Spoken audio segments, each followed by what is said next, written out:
The night I found out my wife was still seeing her ex, I didn't scream. I didn't throw anything. I didn't even cry at first. I just stood there in the dark, holding her phone in my hand, reading a message that made everything I believed about my marriage disappear in a few seconds. 5 months.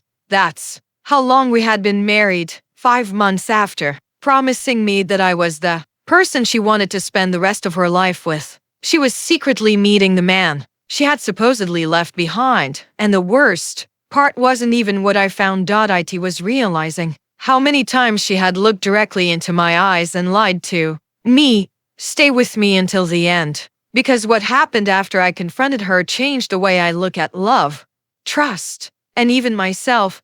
I met my wife almost 2 years before we got married. We didn't have some perfect movie-style beginning. We met through friends, started talking, and slowly became close. I liked how comfortable she made me feel. With her, I could talk about stupid things, serious things, things I had never told anyone else. She laughed easily, and when she smiled at me, I felt like the whole room became quieter. She told me about her past too. She had been in a serious relationship before me. His name was Daniel. She said it had ended badly. She said he had hurt her, and eventually she realized she deserved better. I never judged her for having a past. Everyone has one. I only cared about the person she was with me. One evening, while we were sitting in my car outside her apartment, I asked her if she still had feelings for him. She looked at me for a few seconds and shook her head. No, she said, that's over. I believed her. I had no reason not to. Over time, our relationship became serious. We talked about marriage. We talked about where we would live. We talked about money, holidays, children, and the small things couples talk about when they imagine growing old together. I remember the night I proposed. My hands were shaking so badly that she actually laughed before I could finish. Then she started crying. She said yes. I put the ring on her finger, and she hugged me so tightly that for a moment, I honestly believed I had found the person I would never have to lose. Our wedding wasn't huge. There were family members, close friends, music, photographs, and 100 little moments that I still remember. When she walked toward me, I couldn't stop smiling. I remember thinking, this is it. This is my family now. During our vows, she promised to be honest with me. She promised to stand beside me when life became difficult. She promised that our marriage would always have a place where we could tell each other the truth. I promised the same. I meant every word. The first few months of our marriage were mostly normal. We had small arguments. We had good days and stressful days.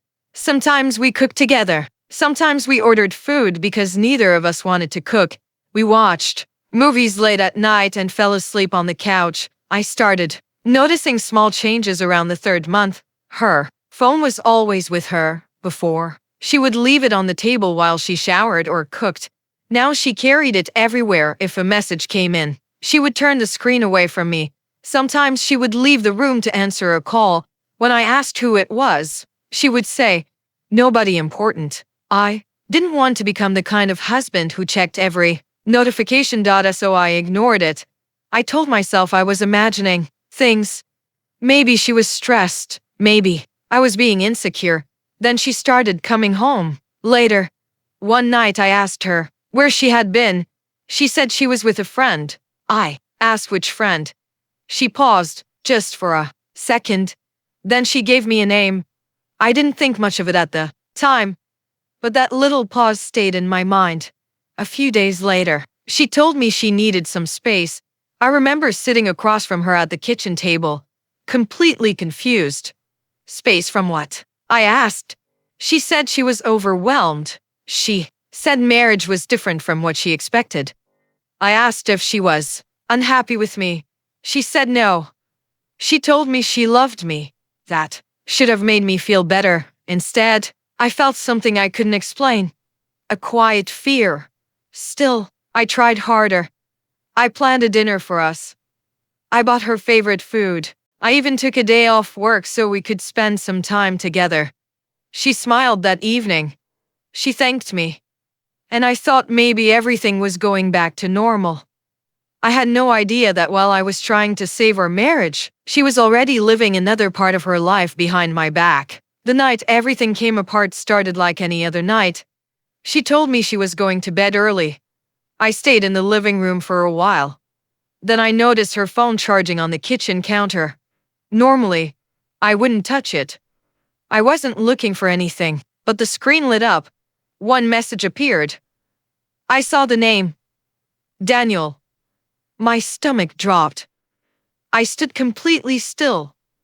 I told myself there had to be an explanation. Maybe he was asking something about the past. Maybe they had spoken once.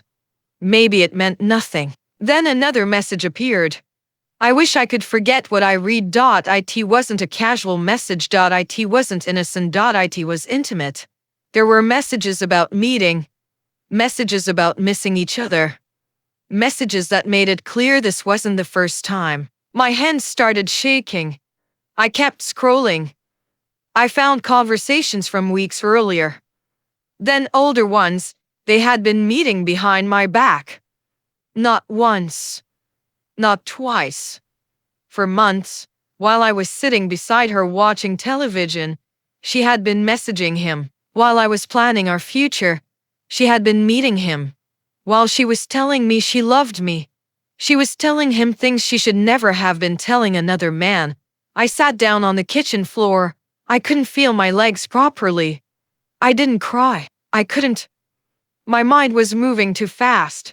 I remembered every late night, every secret phone call, every time she had told me I was imagining things, every time I had apologized for asking questions.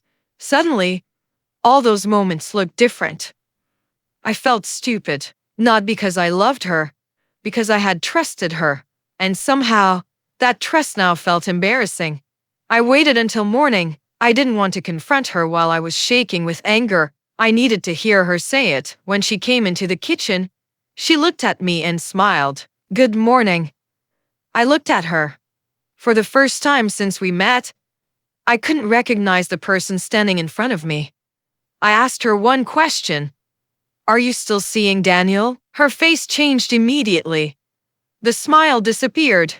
She stopped moving. For several seconds, neither of us spoke.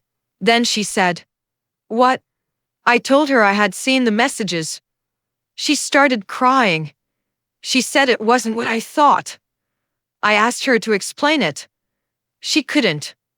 She sat down and covered her face. Then came the words that broke whatever was left inside me. She admitted she had been seeing him. She said it started before our wedding. Before our wedding. That sentence destroyed me more than anything else. I asked why she married me. She cried harder. She said she loved me. I remember staring at her and thinking, how can you love someone and do this to them? She told me she was confused. She said she thought she could move on. She said Daniel kept coming back into her life. She said she didn't know how to let go. I listened. I didn't interrupt. But inside, something had already ended. She asked me to forgive her. She said she would cut him off. She promised it would never happen again. Then she reached for my hand. I moved it away. Not because I hated her, because I knew if I held her hand, I might remember the woman I thought she was, and I wasn't ready to remember her. For the next few days, we barely spoke. She stayed in the bedroom. I slept on the couch. The apartment felt completely different. Her clothes were still in the closet. Our wedding photographs were still on the wall. Her toothbrush was still beside mine. Everything looked normal. Nothing was normal. I kept staring at our wedding picture. We were smiling. She was holding my hand. I wondered how long she had known that she was going to betray me. I wondered if she had looked at that photograph the same way I did. I wondered if our vows had meant anything to her. One night, I found myself sitting on the floor beside our wedding album. I opened it. Page after page showed two people who looked happy. I closed it. I couldn't look anymore. A week later, I told her I wanted a divorce. She begged me not to. She said people make mistakes. She said our marriage deserved another chance. I told her I agreed that people make mistakes. But this wasn't one mistake. It was a choice she made again and again. She had chances to tell me. She had chances to stop. She had chances to leave me before marrying me. She chose to hide it. That was the part I couldn't forgive. The divorce process was painful. There were documents, conversations, family members asking questions, and moments when I wanted to disappear from everyone. Some people told me I should give her another chance. Others told me I did the right thing. But the truth was, nobody else had to live inside my mind. Nobody else had to wake up beside someone and wonder whether every word they heard was another lie. I didn't divorce her because I stopped loving her overnight. I divorced her because I realized love wasn't enough to rebuild trust that had been destroyed so completely. The day we signed the final papers, she cried. I didn't. We stood outside the building for a few minutes. She looked at me and said she was sorry. I believed that she was sorry. But being sorry couldn't give me those 5 months back. It couldn't erase the lies. It couldn't change the fact that I had stood beside her on our wedding day while she was still emotionally tied to someone else. I walked away that afternoon carrying a strange mixture of sadness and relief. When I got home, the apartment was quiet. I took down our wedding photograph. For a long time, I just held it, then I put it in a drawer. I didn't throw it away. I wasn't ready for that. Months have passed since then. There are still nights when I remember her. Not the woman who betrayed me. The woman I thought she was. Sometimes I miss the person I believed I married. And I think that's the hardest part about losing someone through betrayal. You don't only lose the relationship. You lose the version of the future you built inside your head. You lose the plans, the little promises, the ordinary mornings you thought were waiting for you, and sometimes, you even lose the person you used to be before you discovered the truth. I used to believe love meant holding on no matter what.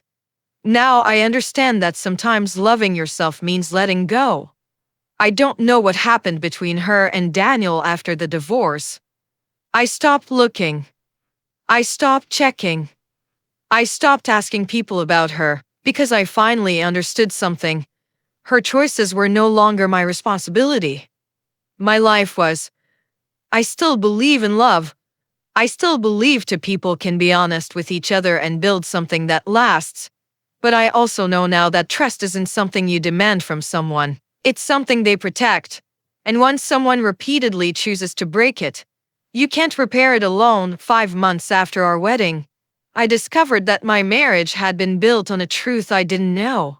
I thought I was losing my wife that night. Years later, I think I was actually losing an illusion.